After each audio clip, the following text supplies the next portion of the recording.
ഹബീബായ തങ്ങൾ പറയും, കുൻതു നൂറൻ ബൈന യദയില്ലാഹി അസ്സ വജൽ ഖബ്ല അൻ യഖ്ലുഖ ആദം. ആദമിനെ പടക്കുന്നതിന് മുൻപ് ഞാൻ അള്ളാഹുവിന്റെ ഭാഗത്തൊരു പ്രകാശമായിരുന്നു എന്ന് സയ്യിദുനാ റസൂലുള്ളാഹി സ്വല്ലല്ലാഹു അലൈഹി വസല്ലം. മനുഷ്യാത്മാവിനെ കൂടുതൽ കൂടുതൽ സ്ഫുടം ചെയ്ത് അതൊരു പ്രകാശം പോലെ ജ്വലിച്ചു നിൽക്കുന്നത് നമുക്ക് കാണാൻ പറ്റും.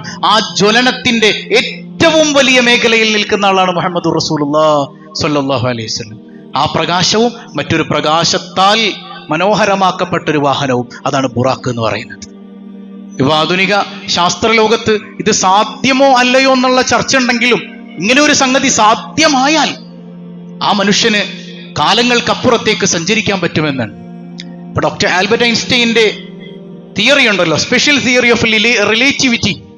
ആ തിയറി പറയുന്നത് പ്രകാരം ഒരു മനുഷ്യന് പ്രകാശത്തെക്കാൾ വേഗത്തിൽ സഞ്ചരിക്കാൻ കഴിഞ്ഞാൽ, അത് പോസിബിൾ ആയാൽ, അങ്ങനെ ഉണ്ടോ ഇല്ലയോ എന്നുള്ള വിഷയത്തിൽ ചർച്ചയുണ്ട്. പക്ഷെ അങ്ങനെ ആവുകയാണെങ്കിൽ അവന് കാലത്തെ അതിജയിക്കാൻ പറ്റും എന്നുള്ളതാണ്. അങ്ങനെ കാലത്തെ അതിജയിച്ചൊരു മഹാമനീഷിയാണ് സയ്യിദി മുഹമ്മദുർ റസൂലുള്ളാഹി സ്വല്ലല്ലാഹു അലൈഹി വസല്ലം. അങ്ങനെ ആ അറബികളുടെ മുമ്പിൽ റസൂലുള്ളാഹി ഇത് വിവരിച്ചു കൊടുക്കുമ്പോൾ ഞാൻ കുതിരപ്പുറത്ത് പോയി എന്നൊന്നുമല്ല പറഞ്ഞത്, ഞാൻ ബുറാക്കിൽ പോയി, ബുറാക്കിന്റെ മുകളിൽ പോയി, ആ ബുറാക്കിൽ യാത്ര ചെയ്തു. ബുറാക്കിന്റെ വേഗതയൊക്കെ പറയുമ്പോൾ നമുക്കത് വളരെയധികം ഇന്നത്തെ കാലഘട്ടത്തിൽ നമുക്ക് വളരെ പെട്ടെന്ന് അത് കണക്ട് ചെയ്യാൻ പറ്റും, ലൈറ്റിന്റെ വേഗവുമായിട്ടൊക്കെ അല്ലേ. ലൈറ്റിന്റെ വേഗതയൊക്കെ ആയിട്ട് നമുക്ക് കണക്ട് ചെയ്യാൻ പറ്റും. ബുറാക്ക് ഒരു കണ്ണ് പതിയുന്ന ഇടമാണ് ബുറാക്ക് അടുത്ത കാല് വെക്കാന്നാണ്. ഇവിടെ നിന്ന് കാല് വെക്കുന്നത് അതിന്റെ കണ്ണ് എവിടെയാണോ പതിയുന്നത് അവിടെയായിരിക്കും സയ്യിദുനാ റസൂലുള്ളാഹി. അങ്ങനെയുള്ള ബുറാക്കിൽ കയറിയിട്ട് യാത്ര ചെയ്യാൻ ഹബീബായ തങ്ങൾ വളരെ പെട്ടെന്ന് മസ്ജിദുൽ ഹറമിൽ നിന്ന് അഖ്സയിലേക്ക് എത്താൻ. അതിനൊരുപാട് കാരണങ്ങളുണ്ട്. ഒന്ന്, ഹബീബായ തങ്ങളെ സമാശ്വസിപ്പിക്കലാണ്, അള്ളാഹ് ആശ്വസിപ്പിക്കാൻ ഞാനുണ്ട് നബിയെ കൂടെ എന്നുള്ള ബോധ്യം. രണ്ട്, ലിനുരിയഹു മിൻ ആയാത്തിന. ആദ്യം പടച്ചോൻ പറയുന്നുണ്ട് ഈ മസ്ജിദുൽ അഖ്സയിലേക്ക് കൊണ്ടുപോണത് എന്തിനാ? ബാറക്ന ഹൗല, അതിന്റെ ചുറ്റും നമ്മൾ ബറക്കത്ത് ചെയ്തിട്ടുണ്ട് എന്നാണ്. അതിന്റെ ചുറ്റും ബറക്കത്ത്. ചില ആളുകൾ പറഞ്ഞു അവിടെ പച്ചപ്പും വൃക്ഷങ്ങളൊക്കെ ഉണ്ട്, അത് കാണിക്കാനാണ്. അതിലിപ്പോ ഒരു യുക്തി നമുക്ക് തോന്നുന്നുണ്ടോ? കാരണം ഹറമിൽ നിന്ന് പച്ചപ്പ് കാണാൻ വേണ്ടി ബൈത്തുൽ മുഖദ്ദസിൽ പോയി പിന്നെ അവിടെ നിന്ന് അള്ളാനെ കാണാൻ പോകേണ്ട കാര്യമില്ലല്ലോ, നേരിട്ട് അള്ളാനെ കാണാൻ പോയിക്കൂടെ? പക്ഷെ നമുക്ക് പഠിക്കാനുള്ളൊരു ഒരു സംഗതി ഇവിടെ ഉണ്ട്. അവിടെ 1.25 ലക്ഷത്തിൽ പരം പ്രവാചകന്മാര് കാത്തു നിൽക്കുകയാണ് മുഹമ്മദുർ റസൂലുള്ളാഹി സ്വല്ലല്ലാഹു അലൈഹി വസല്ലമ തങ്ങളെ. നമുക്കൊരു കൃത്യമായ കാര്യം പഠിപ്പിച്ചിരുന്നുണ്ട്. നമുക്ക് അള്ളാഹുവിലേക്ക് അടുക്കാനുള്ള ഉപാധികളാണ് ഈ പറഞ്ഞ സ്വാലിഹീങ്ങളായ ആളുകൾ. നമ്മള് ഹറമിൽ നിന്ന് അഖ്സയിലേക്ക് യാത്ര ചെയ്ത് അവിടെ നിന്ന് മിഅ്റാജ് ചെയ്ത് റബ്ബുൽ ആലമീനെ ദർശിക്കേണ്ടതാണ്. നമ്മുടെ നിസ്കാരം അള്ളാഹുവിനുള്ള മിഅ്റാജാണെന്ന് മുഹമ്മദുർ റസൂലുള്ളാഹി സ്വല്ലല്ലാഹു അലൈഹി വസല്ലം തങ്ങൾ കൃത്യമായിട്ട് പഠിപ്പിച്ചിരുന്നുണ്ട്. പക്ഷെ എന്തുകൊണ്ടാണ് ആ മിഅ്റാജ് നമുക്ക് ആസ്വദിക്കാൻ പറ്റാത്തത്? നമ്മൾ അഖ്സയിലേക്ക് യാത്ര ചെയ്തിട്ടില്ല, നമ്മൾ സ്വാലിഹീങ്ങളിലേക്ക് എത്തിയിട്ടില്ല, അവരിൽ നിന്നൊരു മാർഗം സ്വീകരിച്ചിട്ടില്ല, നമ്മൾ അവർ പഠിപ്പിച്ച മാർഗത്തിലൂടെ നടന്നിട്ടില്ല. അള്ളാഹുവിന്റെ സ്വാലിഹീങ്ങൾ എത്രയോ കൃത്യമായി നമുക്ക് ഈ ദീന് വരച്ചു കാണിച്ചു തന്നിട്ടുണ്ട്. ആ വഴിയിൽ നിന്ന് മാർഗഭ്രംശം സംഭവിച്ച് മറ്റൊരു വഴി തേടിയിട്ട് ഞാൻ 24 മണിക്കൂർ നിസ്കാരത്തിലാണെന്ന് പറഞ്ഞാലും ആ നിസ്കാരം മിഅ്റാജുൽ മുഅ്മിനീനായി ആസ്വദിക്കാൻ അവന് പറ്റുന്നില്ല. ആ നിസ്കാരം കൊണ്ട് സമാധാനം കിട്ടുന്നില്ല. അതിന്റെ കാരണം എന്താ? അവൻ അഖ്സയിൽ പോയില്ല, അവന്റെ ഖൽബ് അഖ്സയിലേക്ക് എത്തിയില്ല, അവന്റെ ഖൽബ് സ്വാലിഹീങ്ങളുമായി കണക്റ്റഡ് ആയില്ല. ഹബീബായ സയ്യിദുനാ റസൂലുള്ളാഹി സ്വല്ലല്ലാഹു അലൈഹി വസല്ലം തങ്ങളെ അള്ളാഹു നേരെ അഖ്സയിൽ കൊണ്ടുപോകുന്നു. എന്നിട്ട് അല്ലാഹു പറയാ ലിനുരിയഹു മിൻ ആയാതിനാ, നമ്മുടെ ദൃഷ്ടാന്തങ്ങളിലേക്കാണ് ഹബീബായ സല്ലല്ലാഹു അലൈഹി വസല്ലം തങ്ങളെ കൊണ്ടുപോകുന്നത്. അതായത് പ്രാപഞ്ചിക രഹസ്യങ്ങളുടെ ചെപ്പ് മുഴുവൻ തുറന്നു കൊടുത്തു ഹബീബ് റസൂലുള്ളാഹി സ്വല്ലല്ലാഹു അലൈഹി വസല്ലം തങ്ങൾക്ക്. കാരണം അവസാന കാലത്ത് വരുന്നൊരു മനുഷ്യനും ശാസ്ത്ര സത്യം ഇതാണ് എന്ന് പറഞ്ഞൊരു തെറ്റിനെ ന്യായീകരിക്കാൻ ശ്രമിക്കുമ്പോഴും അങ്ങനെയല്ല എന്ന് പറഞ്ഞ ഒരു നബി ഇവിടെ ഉണ്ടായിരിക്കണം. അതാണ് മുഹമ്മദുർ റസൂലുള്ളാഹി. അതൊക്കെ നേരിട്ട് കണ്ട് മനസ്സിലാക്കി നമ്മോട് പഠിപ്പിച്ചു തന്നിട്ടുണ്ട് സയ്യിദുനാ വ ഹബീബുനാ മുഹമ്മദുർ റസൂലുള്ളാഹി സ്വല്ലല്ലാഹു അലൈഹി വസല്ലം. അങ്ങനെ ഹബീബായ തങ്ങൾ ബൈത്തുൽ മുഖദ്ദസിൽ എത്തുമ്പോൾ അവിടെ കാണുന്നൊരു കാഴ്ച ഇമാം മുസ്ലിം ഉദ്ധരിക്കുന്നുണ്ട്. റഅയ്തു മൂസാ ഖായിമൻ യുസല്ലി ഫീ ഖബ്രി, മൂസാ നബി ഖബറിന്റെ ഉള്ളിൽ നിന്ന് നിസ്കരിക്കുന്നതായിട്ട് ഞാൻ കണ്ടു. സ്വഹീഹ ഹദീസല്ലേ ഇത്? ചില ആളുകൾ പറയും അമ്പിയാക്കളോ ആരും ആയിക്കോട്ടെ മണ്ണോട് മണ്ണായി പോയി എന്നാണ്. അങ്ങനെ മണ്ണോട് മണ്ണായ മനുഷ്യൻ എങ്ങനെ ഖബറിൽ നിസ്കരിക്കുക? ഖബറിൽ എങ്ങനെ നിസ്കരിക്കും? അല്ലാഹു റബ്ബുൽ ആലമീൻ അവർക്ക് ബർസഖിൽ ഹയാത്ത് കൊടുക്കുമെന്നല്ലേ ഹബീബായ തങ്ങള് ആലമുൽ ബർസഖിൽ ഇന്നും ജീവിച്ചിരിപ്പുണ്ട് എന്നല്ലേ മുസ്ലിം ഉമ്മത്തിന്റെ വിശ്വാസം. അവരൊക്കെ മണ്ണോട് മണ്ണായി, അവരൊന്നും അറിയൂല എന്ന് പറയുന്നത് എത്രമേൽ വലിയ വിഡ്ഢിത്തമാണ്. അപ്പൊ നമുക്ക് ന്യായീകരണം ഉണ്ട്. അത് അള്ളാഹു ഒരു പ്രത്യേക സംഗതിക്ക് വേണ്ടി അള്ളാഹു കൊടുത്തതാണ്. പിന്നെ കൊടുത്തതല്ലാതെ സ്വന്തമായിട്ട് എന്തെങ്കിലും ആർക്കെങ്കിലും ഉണ്ടോ? നമുക്കുണ്ടോ? സ്വന്തമായിട്ട് നമുക്കുണ്ടോ? ഒന്നുമില്ലല്ലോ. എപ്പോഴും കൊടുക്കുന്നവൻ അള്ളാഹു മാത്രാണ്. സ്വന്തമായിട്ടൊരു വിരൽ പോലും അനക്കാൻ മുഹമ്മദുർ റസൂലുള്ളാഹി സ്വല്ലല്ലാഹു അലൈഹി വസല്ലം തങ്ങൾക്ക് പോലും പറ്റൂല. അള്ളാഹു കൊടുത്തതാണ്. അള്ളാഹുവാണ് അവരെ ജീവിപ്പിച്ചത്. അള്ളാഹുവാണ് അവർക്ക് ഹയാത്ത് കൊടുത്തത്. ഹയാത്ത് അള്ളാന്റേതാണ്. അള്ളാഹു കൊടുത്തൂടെ? റഅയ്തു മൂസാ ഖായിമൻ യുസല്ലി ഫീ ഖബരി, മൂസാ നബി ഖബറിൽ നിന്ന് നിസ്കരിക്കുന്നതായി ഞാൻ കണ്ടു. സയ്യിദുനാ റസൂലുള്ളാഹ്, അവിടെ 1.25 ലക്ഷം അമ്പിയാക്കൾക്ക് ഇമാമായി നിസ്കരിക്കുന്ന മുഹമ്മദുർ റസൂലുള്ളാഹ്. അമ്പിയാക്കളെല്ലാം ഒരു ഉമ്മ പെറ്റ മക്കളെ പോലെയാണെന്ന്, അത്രമേൽ അവർക്കിടയിൽ സാഹോദര്യമുണ്ടെന്ന് സയ്യിദുനാ റസൂലുള്ളാഹി സ്വല്ലല്ലാഹു അലൈഹി വസല്ലം മുത്തുനബി ആശ്വസിപ്പിക്കലാണ്. അങ്ങ് തനിച്ചല്ല നബിയെ. അതിനുള്ള സാഹചര്യം എന്താ? മക്കാ കാലഘട്ടത്തിന്റെ അവസാനം ഹബീബായ തങ്ങളെ ചേർത്ത് പിടിച്ചിരുന്നവരെല്ലാം വിട പറഞ്ഞു പോകുന്നുണ്ട്. പ്രിയപ്പെട്ട പിതർവ്യൻ അബൂ ത്വാലിബ്, അവിടുത്തെ പ്രിയപ്പെട്ട ഭാര്യ സയ്യിദത്തുന ഖദീജ റളിയല്ലാഹു അൻഹ വിട പറഞ്ഞു പോകുന്നുണ്ട്. വല്ലാത്തൊരു പ്രയാസം നിറഞ്ഞ ഘട്ടാണത്. ഖദീജ എന്ന് പറഞ്ഞാൽ സർവസ്വവും റസൂലുള്ളാഹി സ്വല്ലല്ലാഹു അലൈഹി വസല്ലമ തങ്ങൾക്ക് കൊടുത്തവരാണ്. നബി അത്രമേൽ ചേർത്ത് പിടിച്ചവരാണ്. ആ ഖദീജയെ മറക്കാൻ ഒരിക്കലും കഴിഞ്ഞിരുന്നില്ല മുഹമ്മദുർ റസൂലുള്ളാഹ്. എന്തിനേറെ ഒരിക്കൽ ഖുറൈശികൾ ചോദിക്കുന്നുണ്ട്, ഖദീജ, നിനക്ക് ഈ പാവപ്പെട്ട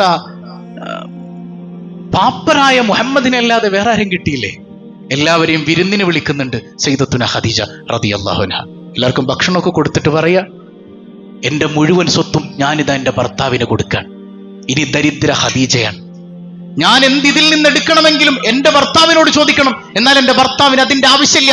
എന്റെ ഭർത്താവ് ധനികനാണ്, സമ്പന്നനാണ്. ഖദീജ ദരിദ്രയാണ്. സയ്യിദത്തുന ഖദീജ. അങ്ങനെ പുണ്യ നബിയെ ചേർത്ത് പിടിച്ച മഹദി. ഏത് ഘട്ടത്തിലും നബിയോടൊപ്പം ചേർന്ന് നിന്നവർ സയ്യിദത്തുന ഖദീജ റളിയല്ലാഹു അൻഹ. അവരുടെ വഫാത്ത്, ഇതൊക്കെ കൊണ്ട് തന്നെ ആ വർഷം അറിയപ്പെട്ടത് ആമുൽ ഹുസ്ൻ, ദുഃഖവർഷം എന്നാണ്. ആയിഷ ബീവി ചോദിക്കുന്നുണ്ട് റളിയല്ലാഹു അൻഹ, റസൂലുള്ളാഹ്, ഈ ഉഹദിലെ ഏറ്റൊരു പ്രയാസം ഉണ്ടല്ലോ അങ്ങേക്ക്, അതിനേക്കാൾ വലിയ പ്രയാസം അങ്ങേക്ക് വേറെ ഏറ്റിട്ടുണ്ടോ? ഉണ്ടായിഷ, ഉണ്ട്. ഞാൻ ഈ പ്രതിസന്ധികൾക്കൊക്കെ ഇടയിലെ എൻ്റെ ഉമ്മാടെ കുടുംബക്കാരെ കാണാൻ ത്വായിഫിലേക്ക് ഒന്ന് ചെന്നു.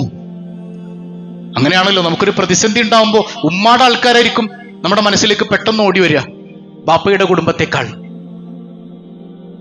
ഉമ്മാടെ ആൾക്കാരുടെ അടുത്തേക്ക് ഓടിച്ചെല്ലാണ് ത്വായിഫിലേക്ക്. അവിടെ ചെന്നപ്പോ ഭ്രാന്തന്മാരെയും കുട്ടികളെയും കയ്യിൽ കരിങ്കല്ല് കൊടുത്തിട്ട് റസൂലുള്ളാഹിനെ എറിയാൻ ഓടിച്ചിടാണ് നബി തങ്ങളെ സ്വല്ലല്ലാഹു അലൈഹി വസല്ലം. നാദാനി മലക്കുൽ ജിബാൽ, പർവ്വതത്തിന്റെ മാലാഖ എന്നോട് വിളിച്ചു ചോദിക്കുന്നുണ്ട്, യാ റസൂലല്ലാഹ്, ഈ 2 മലകൾക്കിടയിലേക്ക് ഇവരെ ഞാൻ ഞെരിച്ചു കളയട്ടെ നബിയേ? വേണ്ട, ഞാൻ അതിന് വന്ന ആളല്ലല്ലോ. ഒരാൾക്കെങ്കിലും ഹിദായത്ത് കിട്ടിയാലോ, ഇവരിൽ ഒരാളെങ്കിലും നന്നായാലോ സയ്യിദുനാ റസൂലുള്ളാഹ്. അങ്ങനെയൊക്കെ പ്രയാസപ്പെട്ട് നിന്ന സമയത്ത് അല്ലാഹു റബ്ബുൽ ആലമീൻ ഹബീബായ തങ്ങളെ ബോധ്യപ്പെടുത്താൻ, അങ്ങ് തനിച്ചല്ല, അങ്ങേക്ക് ഞാനുണ്ട്, അങ്ങേക്ക് ഞാനുണ്ട്. ഈ കാണുന്ന അമ്പിയാക്കൾ സ്വാലിഹീങ്ങൾ എല്ലാം അങ്ങയുടെ കൂടെ ഉണ്ട്, അങ്ങ് തനിച്ചല്ല നബിയെ. ഒരു വിശ്വാസിയെ സംബന്ധിച്ചിടത്തോളം അവന്റെ ഏറ്റവും വലിയ ആനന്ദം എന്താണെന്നറിയോ? പടച്ചോനിലേക്ക് പോകുമ്പോഴാണ്, അള്ളാഹുവിലേക്ക് യാത്ര ചെയ്യുമ്പോഴാണ് അവന്റെ ഏറ്റവും വലിയ ആനന്ദം. സയ്യിദത്തുന ആസിയ റളിയല്ലാഹു അൻഹ, ആസിയ ബീവി ഫിർഔന്റെ ഭാര്യയായിരുന്നു അല്ലേ? പക്ഷെ ഇസ്ലാമിലേക്ക് കടന്നു വന്നതിന്റെ പേരിൽ ക്രൂരമായ പീഡനങ്ങൾ ഏറ്റുവാങ്ങേണ്ടി വന്നിട്ടുണ്ട്. അവസാന സമയത്ത് ആസിയ ബീവി ഇങ്ങനെ മലർത്തിക്കിടത്തിയിട്ട് ശരീരത്തിലെ ഓരോ ഭാഗത്തും വലിയ കൂർത്ത മുനയുള്ള ആണിയടിച്ച് കയറ്റാണ്.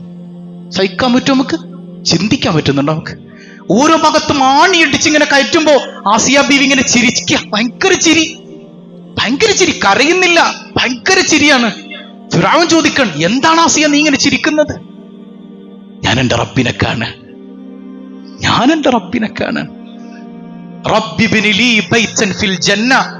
പടച്ചോനെ, നീ എനിക്ക് സ്വർഗത്തിൽ ഒരു കൊട്ടാരം തയ്യാറാക്കി വെക്കല്ല, ഞാൻ അങ്ങോട്ട് വരികയാണ്. സയ്യിദത്തുന ആസിയ ചിരിയല്ലാതെ പൊട്ടിക്കരഞ്ഞിട്ടില്ല. ശരീരത്തിന്റെ ഓരോ ഭാഗത്തും ആണിയടിച്ച് കയറ്റുമ്പോഴും എന്റെ റബ്ബിന്റെ അടുക്കലേക്കാണ് ഞാൻ പോണത് എന്ന് തിരിച്ചറിയുമ്പോ ഒരു വിശ്വാസിയുടെ ആനന്ദം എത്രമേൽ മനോഹരാണ്. ഹബീബായ തങ്ങള് ആ പ്രതിസന്ധിക്കിടയിൽ നിൽക്കുമ്പോ, ഇങ്ങ് പോര് നബിയെ, ഞാനുണ്ടല്ലോ.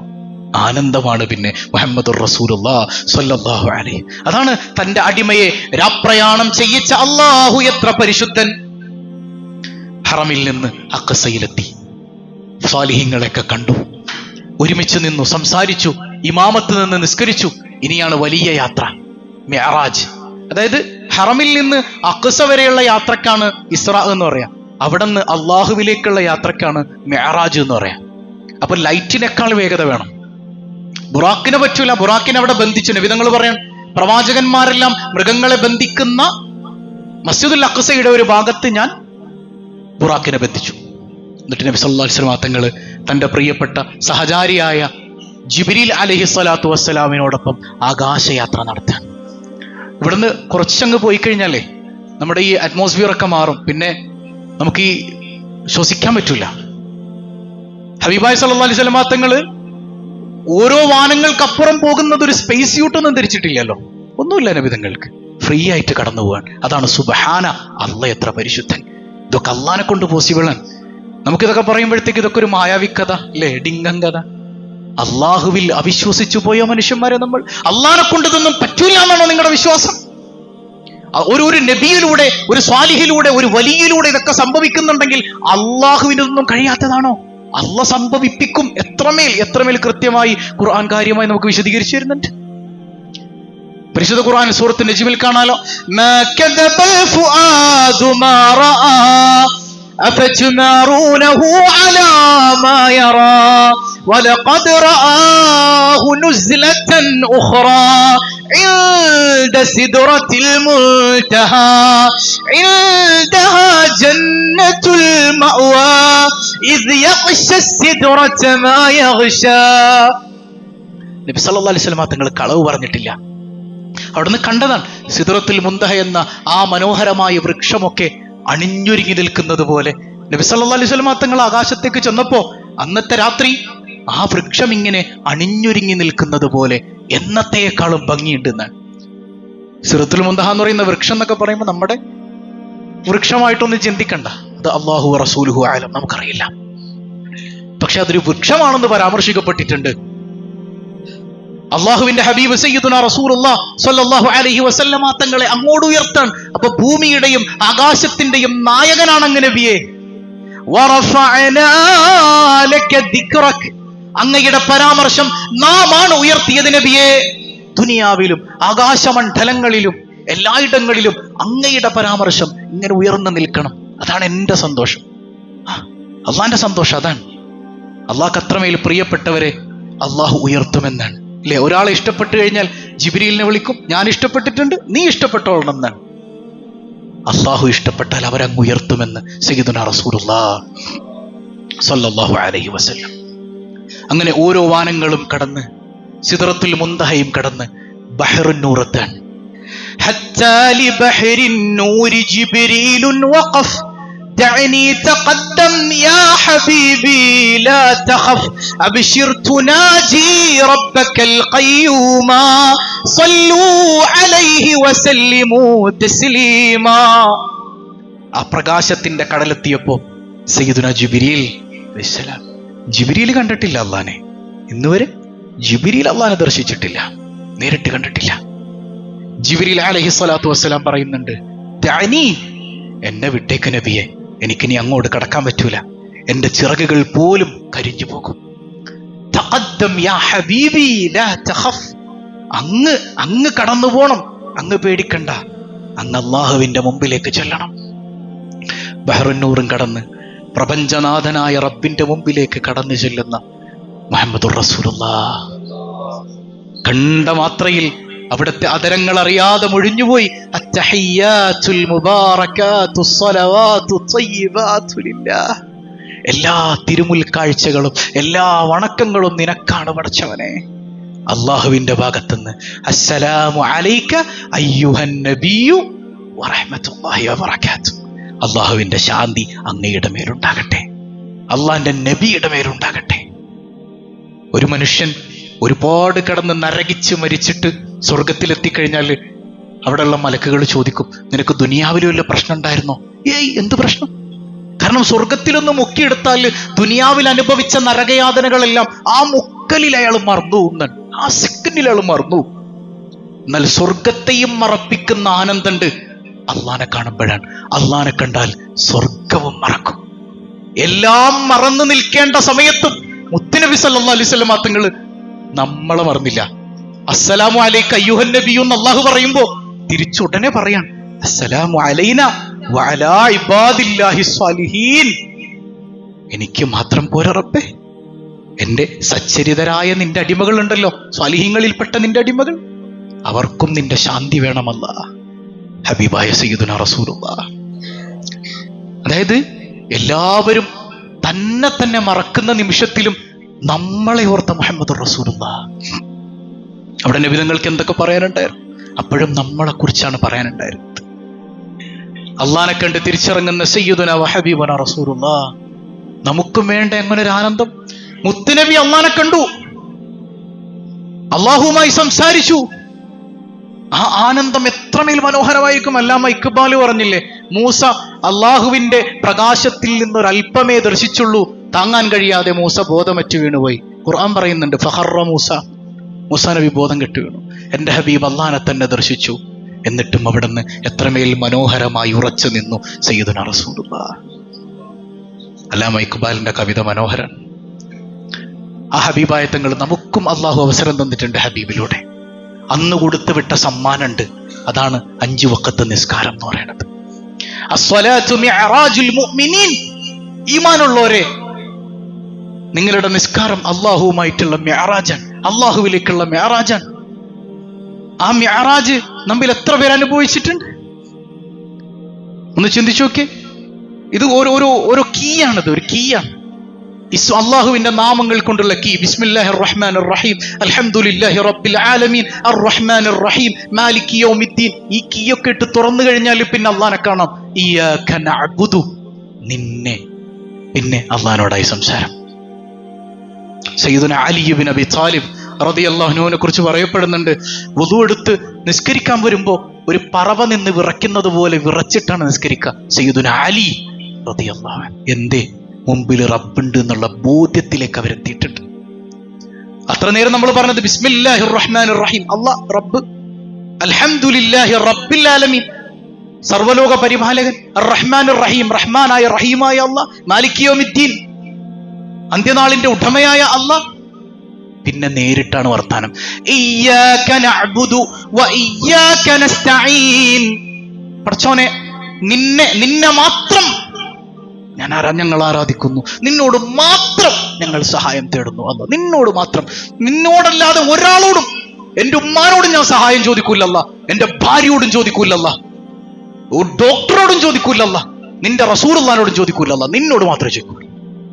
എന്നിട്ട് അതൊക്കെ ചോദിക്കണ്ടല്ലോ, അതൊക്കെ എന്റെ റബ്ബിൻ്റെതാണ്. എന്റെ ഉമ്മാക്ക് ഒരു ഗ്ലാസ് ചായ ഉണ്ടാക്കാനുള്ള കഴിവ് സ്വന്തമായിട്ടുണ്ടെന്ന് ഞാൻ വിശ്വസിച്ചാൽ ഞാൻ ഇസ്ലാമിന്ന് പുറത്താ. അങ്ങനെ എനിക്ക് വിശ്വാസമില്ല. ഇയ്യാക നഅ്ബുദു, നിന്നെ മാത്രം ആരാധിക്കുന്നു, നിന്നോട് മാത്രം ചോദിക്കുന്നു എന്ന് പറഞ്ഞാൽ തരുന്നവൻ നീ മാത്രമാണല്ല. എന്റെ ഉമ്മാക്ക് ഒരു കഴിവില്ല, എന്റെ റസൂലുള്ളാഹിക്ക് സ്വന്തമായിട്ടൊരു കഴിവില്ല, നീ കൊടുത്തതല്ലാതെ അവരിൽ ഒന്നുമില്ല റബ്ബേ. ഇത് തിരിച്ചറിയാതെ ഉമ്മത്ത് അങ്ങോട്ടും ഇങ്ങോട്ടും കാഫിറും മുശ്രിക്കുമാക്കാം. അവരെ വിളിച്ചില്ലേ, ഇവരെ വിളിച്ചില്ലേ. ഇയ്യാക നസ്തഈൻ, അതിൽ അഭൗതികവും ഭൗതികവും ഒക്കെ കുത്തിക്കേറ്റിട്ട് ഖുർആനിലില്ലാത്ത ആയത്തിന് ഏറ്റവും മോശമായ അർത്ഥം കൊടുത്ത് ഉമ്മത്തിനെ കാഫിറും മുശ്രിക്കുമാക്കുന്ന നെറികെട്ട ഏർപ്പാട് എത്രമേൽ മോശാണിത്. ഏത് മുഫസ്സിറാണ് അങ്ങനെ ഒരു അർത്ഥം കൊടുത്തത്? ഭൗതികം അഭൗതികമായ സഹായം എന്ന വേർതിരിവ് ഏത് മുഫസ്സിറാണ് കൊടുത്തത്? ഒരൊറ്റ മുഫസ്സിറിനെയെങ്കിലും ഖിയാമത്ത് നാൾ വരെ കാണിക്കാൻ പറ്റൂ? നമ്മൾ സ്വന്തമായിട്ടൊരു ആശയം അടിച്ചിറക്കാൻ ഉമ്മാനോട് ചോദിക്കുക, വാപ്പാനോട് ചോദിക്കുക, റസൂലുള്ളാഹിനോട് പറ്റൂല. ഇതൊക്കെ ആരാണ് മോനെ? അങ്ങനെ ഭൗതികമായാൽ തൗഹീദ്, അഭൗതികമായാൽ ശിർക്ക്. ഇതൊക്കെ എന്തുട്ടി ശിർക്ക? ശിർക്ക് എപ്പോഴും ശിർക്ക് തന്നെ, തൗഹീദ് എപ്പോഴും തൗഹീദ് തന്നെ. അതിനങ്ങനെ ഭൗതികം അഭൗതികം എന്ന വേർതിരിവൊന്നും അള്ളാന്റെ ദീൻ കൊടുത്തിട്ടില്ല, ഖുർആനിൽ എവിടെയുമില്ല, ഹദീസിൽ എവിടെയുമില്ല. അങ്ങനെ ഉണ്ടായിരുന്നെങ്കിൽ സയ്യിദുനാ ബിലാൽ മുസ്നി റസൂലുള്ളാഹി സ്വല്ലല്ലാഹു അലൈഹി വസല്ലമ തങ്ങളുടെ ഖബറിന്റെ അടുക്കലേക്ക് വരിക, യാ റസൂലല്ലാഹ് ഇസ്തസ്ഖി ലി ഉമ്മതിക് ഇന്നഹും ഖദ് ഹലകൂ. നബിയെ, അള്ളാഹുവിൽ നിന്ന് മഴ ചോദിച്ച് വാങ്ങിത്തരണേ നബിയെ, ഉമ്മത്ത് നശിച്ചുകൊണ്ടിരിക്കുകയാണ് നബിയെ, മഴ വാങ്ങിത്തരണേ നബിയെ. മഴ കിട്ടിയ ചരിത്രമില്ലേ? ഈ സംഗതി അറിഞ്ഞ ഉമർ നിന്ന് പൊട്ടിക്കരഞ്ഞില്ലേ? സയ്യിദുനാ ബിലാലുൽ മുസ്നി റളിയല്ലാഹു അൻഹു. സ്വഹാബത്ത് അങ്ങനെയായിരുന്നു, അവർ തൗഹീദ് അറിഞ്ഞവരായിരുന്നു. തൗഹീദ് എന്ന് നമ്മൾ ബഹളം ഉണ്ടാക്കിയതുകൊണ്ട് കാര്യമില്ലല്ലോ, യഥാർത്ഥ തൗഹീദ് അറിയണ്ടേ. അള്ളാഹു നമുക്ക് തൗഫീഖ് നൽകുമാറാകട്ടെ. അപ്പൊ നമ്മൾ അള്ളാഹിനോട് ഇങ്ങനെ നേരിട്ട് സംസാരിക്കണം. ഇയ്യാക നഅ്ബുദു വ ഇയ്യാക നസ്തഈൻ ഇഹ്ദിനസ് സിറാത്തൽ മുസ്തഖീം. പടച്ചോനെ, എന്നെ സിറാത്തുൽ മുസ്തഖീമിലേക്ക് വഴി നടത്തണേ. ഏതാണ് ആ സിറാത്തുൽ മുസ്തഖീം? നമ്മൾ 2 ആഴ്ച മുമ്പ് പറഞ്ഞില്ലേ, സിറാത്തുൽ ഖുർആനല്ല, ഖുർആനിന്റെ വഴി എന്നല്ല അല്ലാഹ് പറഞ്ഞത്. സിറാത്തുല്ലദീന അൻഅംത അലൈഹിം, അല്ലാഹ് അനുഗ്രഹിച്ചവരുടെ വഴി. അതേതാ? അത് ഖുർആനിന്റെ വഴി തന്നെ. നമ്മൾ നേരിട്ട് ഖുർആൻ മനസ്സിലാക്കാൻ പോകുമ്പോഴാണ് ഇവിടെ ഈ ഞങ്ങൾ ഖുർആനിന്റെ ആളുകളാന്ന് പറയുന്ന ആളുകൾ തന്നെ തമ്മിൽ തല്ലി പല ഗ്രൂപ്പുകളായിട്ട് നീ മുശ്രിക്കാണെന്ന് അവൻ പറയാ, ഇവിടുന്ന് അവൻ പറയാ നീയാണ് മുശ്രിക്ക്. ഇപ്പൊ സ്വന്തത്തിൽ ആരാണ് മുസ്ലിം എന്ന് അവർ തന്നെ തീരുമാനിച്ചിട്ടില്ല, എന്നാലും പറയും ഞങ്ങൾ ഖുർആന്റെ ഹദീസിന്റെ ആളുകളാണെന്നാ. എത്രമേൽ വലിയ വെട്ടിത്താണത്. ഖുർആനിന്റെയും ഹദീസിന്റെയും ആളുകളായിരുന്നെങ്കിൽ അവർക്കിടയിലെങ്കിലും ഐക്യം വേണ്ടേ? അവർക്കിടയിലെങ്കിലും ആദർശത്തിന്റെ പൊരുത്തം വേണ്ടേ? ആദർശത്തിന്റെ പൊരുത്തമില്ലാതെ എന്ത് ഖുർആൻ, എന്ത് ഹദീസ്? അതുകൊണ്ട് അള്ളാഹു സൂറത്തുൽ ഫാത്തിഹയിൽ പറയുന്നുണ്ട്, സിറാത്തുല്ലദീന അൻഅംത അലൈഹിം, അള്ളാഹ് അനുഗ്രഹിച്ച സ്വാലിഹീങ്ങളുടെ പാത. നിങ്ങൾ ഇവിടുന്ന് ബൈത്തുൽ മുഖദ്ദസിലേക്ക് പോകണം, എന്നിട്ട് നിങ്ങൾക്ക് മിഅ്റാജ് ഉണ്ടാവുള്ളൂ. ഈ സ്വാലിഹീങ്ങളിലൂടെ നിങ്ങൾക്ക് അള്ളാഹിനെ കിട്ടുള്ളൂ. അങ്ങനെ ഖുർആൻ നിങ്ങൾ മനസ്സിലാക്കണം. അല്ലായിരുന്നെങ്കിൽ ഈ തഫ്സീറിന്റെ ഒക്കെ ആവശ്യമുണ്ടോ? ഖുർആൻ നമുക്ക് നേരെ ഇങ്ങോട്ട് തന്നാ പോരെ അള്ളാഹ്ക്ക്. ഈ തഫ്സീറുകളൊക്കെ അള്ളാഹുവിന്റെ മഹാരഥന്മാർ എഴുതി കൂട്ടിയത് എന്തിനാ? സിറാത്തുല്ലദീന അൻഅംത അലൈഹിം മനസ്സിലാക്കാനാണ്, ഗൈറിൽ മഗ്ദൂബി അലൈഹിം തിരിയാനാണ്. അള്ളാഹു അങ്ങനെയുള്ളവരിൽ നമ്മെ ഉൾപ്പെടുത്തുമാറാകട്ടെ. ആ അനുഗ്രഹിക്കപ്പെട്ടവരുടെ നായകനാണ് സയ്യിദുനാ സിദ്ദീഖ് റളിയല്ലാഹു അൻഹു. സമയം 1:15 വേഗം ചുരുക്കാൻ. ഒന്ന് കംപ്ലീറ്റ് ചെയ്തോട്ടെ. അപ്പൊ ഉണ്ടോ? നിങ്ങൾ പറയണില്ല, കുഴപ്പമുണ്ടോ? കാരണം തിരക്കാണല്ലോ, ബാങ്ക് വൈകിപ്പോയതുകൊണ്ടാണ്. ഇപ്പൊ അതിൻ്റെ പേരിൽ നമുക്ക് ബാങ്ക് നേരത്തെ ആക്കാനും പറ്റൂല. എല്ലാവരും നേരത്തെ പള്ളിയിലേക്ക് എത്തണം കേട്ടോ. ഞാനിവിടുന്ന് പ്രസംഗം തുടങ്ങുമ്പോഴായിരിക്കും ഇതേ തുടങ്ങിയെന്നും പറഞ്ഞ് വീട്ടിൽ നിന്ന് വന്നത്. പക്ഷെ നേരത്തെ പള്ളിയിലേക്ക് എത്തി നമുക്ക് വേഗം കാര്യങ്ങളൊക്കെ സംസാരിക്കാമല്ലോ. അപ്പോൾ ഈ സംഗതിയൊക്കെ റസൂലുള്ളാഹി സ്വല്ലല്ലാഹു അലൈഹി വസല്ലം തങ്ങൾ ബൈത്തുൽ മുഖദ്ദസിൽ വന്നു, വീണ്ടും ബുറാക്കിന്റെ മുകളിൽ കയറി ഹറമിലേക്ക് തിരിച്ചെത്തി. എന്നിട്ട് അവിടെയുള്ള ആളുകളോട് ആദ്യം ഫസ്റ്റ് ഡോസ് കൊടുത്തു. ഞാനിങ്ങനെ 1 മാസം വഴി ദൂരമുള്ള മസ്ജിദുൽ അഖ്സയിലേക്ക് രാത്രി ഒന്ന് പോയിട്ട് വന്നു. ആകാശക്കഥയൊന്നും ആദ്യം പറഞ്ഞില്ല, അപ്പൊ തന്നെ തുടങ്ങി ജാതിത്തള്ള്, ലുട്ടാപ്പിക്കഥ, ടിങ്കം കഥ. ഇതൊക്കെ നടക്കണ കാര്യമാണ്. യുക്തിക്ക് വെക്കൂ ഇതൊക്കെ. അപ്പൊ നമുക്ക് അബൂബക്കറിനെ കയ്യിലാക്കാം. അബൂജഹലും ടീമും പോവാൻ. അബൂബക്കർ സിദ്ദീഖ് റളിയല്ലാഹു അൻഹു പറയാണ്, അബൂബക്കറെ നിന്റെ നേതാവ് മുഹമ്മദ് തലക്കേതാണ്ട് പറ്റിയിട്ടുണ്ട്. 1 മാസം വഴിദൂരമുള്ള ബൈത്തുൽ മുഖദ്ദസിലേക്ക് കുറച്ച് സെക്കൻഡുകൾ കൊണ്ട് പോയി വന്നെന്നായി പറയണത്. നബി സല്ലല്ലാഹു അലൈഹി വസല്ലം അങ്ങനെ പറഞ്ഞു. പിന്നെ പറഞ്ഞേ, എന്നാ സ്വത്തക്കത്തു റസൂലുള്ളാഹ് സത്യാണ് പറഞ്ഞത്, ഞാനത് വിശ്വസിച്ചിരിക്കുന്നു. സയ്യിദുനാ അബൂബക്കറിനെ സിദ്ദീഖ് നേരെ ഓടിച്ചെല്ലാൻ, യാ റസൂലല്ലാഹ് ഇങ്ങനെ കേൾക്കുന്നുണ്ടല്ലോ, അങ്ങ് പോയിരുന്നോ? ഞാൻ പോയി അബൂബക്കറെ. സ്വത്തക്കത്തു യാ റസൂലല്ലാഹ്, അബൂബക്കർ അങ്ങയിൽ വിശ്വസിച്ചിരിക്കുന്നു നബിയെ. ഉടനെ നബി തങ്ങൾ പറയാൻ, അശ്ഹദു അന്ന സിദ്ദീഖൻ ഹഖ, അന്നക സിദ്ദീഖൻ ഹഖ, നീ സിദ്ദീഖാണെന്ന് ഞാൻ സാക്ഷ്യം വഹിക്കുന്നു സയ്യിദുനാ റസൂലുള്ളാഹ്. അങ്ങനെയാണ് അബൂബക്കർ റളിയല്ലാഹു അൻഹുവിന് സിദ്ദീഖ് എന്ന പേര് കിട്ടുന്നത്. നബി സല്ലല്ലാഹു അലൈഹി വസല്ലം തങ്ങൾ സാക്ഷ്യപ്പെടുത്തിയതാണ്. വിശ്വാസിയെ സംബന്ധിച്ചിടത്തോളം അല്ലദീന യുഅ്മിനൂന ബിൽ ഗൈബ്, മറഞ്ഞ കാര്യങ്ങളിൽ വിശ്വസിക്കുന്നവനാണ് അവനെന്ന്. അപ്പൊ ആ പരിശുദ്ധമായ രാത്രി നമ്മിലേക്ക് കടന്നു വരുമ്പോൾ പ്രത്യേക ഇബാദത്തുകളൊന്നുമില്ല, നല്ല നല്ല കാര്യങ്ങളൊക്കെ ചെയ്യാം. അള്ളാഹു പരിഗണിച്ചൊരു രാത്രിയെ നമ്മളും പരിഗണിക്കാത്രയേ ഉള്ളൂ. അതുപോലെ അതിന്റെ പകലിൽ നോമ്പ് സുന്നത്താണെന്ന് പല മഹാരഥന്മാരും ഉദ്ധരിച്ചതായിട്ട് കാണാം. ഇമാമിങ്ങൾക്കിടയിൽ ചർച്ചയുണ്ട്. വയസ്തഹബ്ബു സൗമു യൗമിൽ മിഅ്റാജ്, ഇആനത്തു ത്വാലിബീൻ 2ാം വാള്യം 306 പേജിലുണ്ട്. വയസ്തഹബ്ബു സൗമു യൗമിൽ മിഅ്റാജ് ഹാഷിയത്തുൽ ബാജൂരി 579 പേജിലുണ്ട്. വയുസന്നു സൗമു യൗമിൽ മിഅ്റാജ് ഹാഷിയത്തുൽ ജമൽ 2ാം വാള്യം 349 പേജിലുണ്ട്. അതുപോലെ ഇഹ്യാ ഉലൂമുദ്ദീൻ 1ാം വാള്യം 328 പേജിൽ ഒരു ഹദീസ് ഉണ്ട്. അൻ അബി ഹുറൈറ റളിയല്ലാഹു അൻഹു, അബൂ ഹുറൈറ റളിയല്ലാഹു അൻഹുവിൽ നിന്ന് ഉദ്ധരിക്കുന്നു. ഹബീബായ സല്ലല്ലാഹു അലൈഹി വസല്ലം തങ്ങൾ പറയാണ്, മൻ സാമ യൗമ സാബിഅ വൽ 20 മിൻ റജബ് കുതിബ ലഹു സവാബു സിയാമി 60 ശഹറ. ആരെങ്കിലും റജബ് 27 നോമ്പ് അനുഷ്ഠിച്ചാൽ 60 മാസം നോമ്പ് അനുഷ്ഠിച്ച പ്രതിഫലം അവനുണ്ട് എന്ന് സയ്യിദുനാ റസൂലുള്ളാഹി സ്വല്ലല്ലാഹു അലൈഹി വസല്ലം തങ്ങൾ പഠിപ്പിക്കുന്ന ഹദീസ് ഇമാം ഗസ്സാലി ഇഹ്യയിൽ 1ാം വാള്യം 328 പേജിലും ഉദ്ധരിച്ചിട്ടുണ്ട്. ഇമാമിങ്ങൾക്കിടയിൽ ഇതൊക്കെ ചർച്ച നടന്നിട്ടുണ്ട്. എല്ലാവരും കഴിയുന്നത് പോലെ നോമ്പൊക്കെ അനുഷ്ഠിക്കുക. അള്ളാഹു നമ്മിൽ നിന്ന് കബൂൽ ചെയ്യുമാറാകട്ടെ. പിന്നെ നമ്മളാകുക എന്നുള്ളതാണ് ഏറ്റവും വലിയ പ്രത്യേകത. ഇപ്പോ അമേരിക്ക പെട്ടെന്നൊരു ദിവസം വന്ന് വെനിസ്വേലയുടെ പ്രസിഡന്റിനെ പിടിച്ചുകൊണ്ടുപോയി. അവരുടെ തുറങ്കലിലാണ് ഇപ്പോ, അല്ലേ? എന്തുകൊണ്ടായിരിക്കും അത്? എന്നിട്ട് അമേരിക്ക ഇറക്കിയ ഒരു പ്രസ്താവനയുണ്ട്, ഇനി മുതൽ വെനിസ്വേലയിലെ എല്ലാ പെട്രോൾ പാടങ്ങളും അല്ലെങ്കിൽ ഓയിൽ പാടങ്ങളും കൈകാര്യം ചെയ്യുന്നത് അമേരിക്കയുടെ കമ്പനികൾ ഡയറക്റ്റ് ആയിരിക്കും. നേരിട്ട് അമേരിക്ക തന്നെ അത് കൈകാര്യം ചെയ്യുന്നതാണ്. അതായത് ലോകത്തെ ഏറ്റവും കൂടുതൽ പെട്രോൾ ഉൽപ്പാദിപ്പിക്കപ്പെടുന്നത് അല്ലെങ്കിൽ എണ്ണ ഉൽപാദനം നടത്തുന്ന രാജ്യം അത് വെനിസ്വേലയാണ്. 2ാമത്തെ രാജ്യം സൗദി അറേബ്യയാണ്. 3ാമത്തെ രാജ്യം ഇറാനാണ്. ഈ ഇറാനിലും ഇപ്പൊ പൊട്ടിപ്പുറപ്പെട്ടുകൊണ്ടിരിക്കുന്ന പ്രശ്നങ്ങൾ, അതിന്റെ പിന്നിലും ഇത്തരം ഹിഡൻ അജണ്ടകളുണ്ട്. അവിടെ നേരിട്ട് കൈകടത്താൻ പറ്റുന്നില്ലെങ്കിലും ഉള്ളിന്റെ ഉള്ളിലൂടെ ഇറാൻ എപ്പോഴും ഇത്രമേൽ മോശം ആധിപത്യങ്ങൾക്കെതിരെ സംസാരിച്ചു കൊണ്ടിരിക്കുന്ന ഒരു രാജ്യമാണ്. അവിടെ ഒരിക്കലും ഗേയിസത്തിന്, ലെസ്ബിയൻ സെക്സിന് ഒരിക്കലും അനുകൂലമായ ഒരു പ്രസ്താവന അവിടെ നിന്ന് ഉണ്ടാവില്ല. അതുകൊണ്ട് തന്നെ ഇതിനെയൊക്കെ പുറത്തേക്ക് കൊണ്ടുവരാൻ വേണ്ടി മോഡേണൈസേഷന്റെ ഭാഗമായി പല പ്രശ്നങ്ങളും അവിടെയും നടക്കുന്നുണ്ട്. ആത്യന്തികമായി പറഞ്ഞാൽ ക്യാപിറ്റലിസ്റ്റ് രാജ്യങ്ങൾ ഇതിന്റെ പിന്നിലുണ്ട്. ഇപ്പൊ പണ്ടേ വെനസ്വേല അവരുടെ കയ്യിലായി. സൗദി പണ്ടേ അമേരിക്കയുടെ പിന്നാലെ നടക്കുന്ന ഒരു രാജ്യമാണ്. അതുകൊണ്ട് പ്രശ്നങ്ങൾ വരില്ല. ഇറാനിൽ പ്രശ്നം നടന്നുകൊണ്ടിരിക്കുന്നു. 4ാമത്തെ സ്ഥാനത്തുള്ളത് കാനഡയാണ്. കാനഡയും ഞങ്ങൾ പിടിച്ചടക്കും, കാനഡ ഒരു സ്വതന്ത്ര രാജ്യമല്ലാതാക്കി മാറ്റുമെന്ന ട്രംപിന്റെ പ്രഖ്യാപനമുണ്ട്. ഹബീബ് റസൂലുള്ളാഹി സ്വല്ലല്ലാഹു അലൈഹി വസല്ലം തങ്ങൾ പറയുന്നുണ്ട്, അങ്ങനെ പശ്ചാത്യൻ ചിന്താഗതികൾ മനുഷ്യരിലേക്ക് കടന്നു വന്ന് ഇസ്ലാമിന്റെ അന്തസത്ത നഷ്ടപ്പെടുന്ന ഒരു കാലഘട്ടം ഉണ്ടാകുന്ന സയ്യിദുനാ റസൂലുള്ളാഹ്. നമ്മൾ അറിയാതെ അത്തരം ചില മോഡേണൈസേഷനുകൾ നമ്മുടെ ലൈഫിലേക്ക് കടന്നു വരുന്നുണ്ട്. അതുകൊണ്ട് എന്ത് ചെയ്യണം? ഈ മിഅ്റാജ് നമുക്ക് പാഠമാകണം. നമ്മൾ നമ്മളായി നിൽക്കണം. നമ്മൾ നമ്മുടെ പാരമ്പര്യത്തിൽ ഉറച്ചു നിന്നുകൊണ്ട് നമ്മൾ നമ്മുടെ അന്തസ്സിനെ കൈവിടാതെ നമ്മൾ നമ്മളായി നിന്നാൽ നമ്മളെ ആർക്കും തോൽപ്പിക്കാൻ കഴിയില്ല. അള്ളാഹു നമ്മെ സഹായിക്കുമാറാകട്ടെ.